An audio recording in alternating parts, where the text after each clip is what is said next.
घाटकोपरमधल्या hoarding दुर्घटना प्रकरणात एक मोठा गौप्यस्फोट झालाय। त्यामुळे घाटकोपरच्या त्या महाकाय होर्डिंगला परवानगी देणाऱ्या IPS अधिकाऱ्याच्या अडचणीत पाठ होण्याची शक्यता आहे। या होर्डिंगला देण्यात आलेल्या परवानगीनंतर त्या बदल्यात 10 बँक अकाउंट्समध्ये 46 लाख रुपयांचा व्यवहार झाल्याचं पोलीस चौकशीत उघड झालंय। धक्कादायक बाब म्हणजे 46 लाखांची ही रक्कम 10 वेगवेगळ्या बँक अकाउंट्समध्ये जमा करण्यात आली असली तरी ती रक्कम एकाच व्यक्तीला मिळाल्याचं पोलीस चौकशीत उघडकीस आलंय।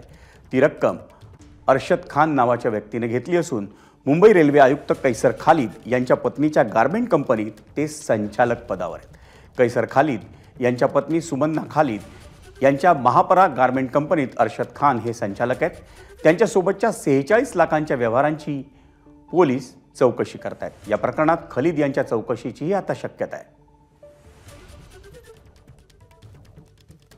दरम्यान घाटकोपर होर्डिंग दुर्घटना प्रकरणात मुंबई रेल्वे आयुक्त कैसर खालिद यांना तातडीनं निलंबित करण्याची मागणी भाजप नेते किरीट सोमय्या यांनी केली आहे। घाटकोपर होर्डिंग दुर्घटना 5 आठवडे झाले, 5 लोकांना अटक झाली आहे, परंतु या घोटाळ्यात जे सहभागी झाले ते एक पण महापालिका अधिकारी आणि एकही रेल्वे पोलीस अधिकाऱ्यांवर अजूनपर्यंत कारवाई झालेली नाही, ही खेदाची बाब आहे।